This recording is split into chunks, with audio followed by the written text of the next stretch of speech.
จ้าคุณสุรพรกับคุณซูซี่เชิญ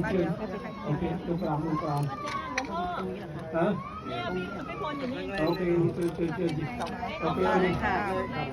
โอเคครับต่อไปเดี๋ยวหลวงพ่อให้เขาก่อน ก็ต้องรีบกลับกันเลย อ๋อค่ะ โอเคอายุซูซี่บ้าง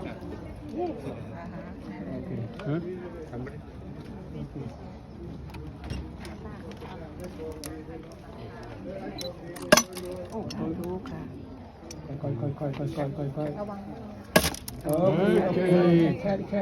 ยังไม่ตุโอเคแค่ อินหนึ่งถือไว้ก่อน ยังไม่ซึก เอามาโอเคแค่ ถือให้ จ้า คัดอ๋อให้หนูสับเลยใช่ไหม ระวังนิด โอเคโอ้ย โอเคพุทธศาสนา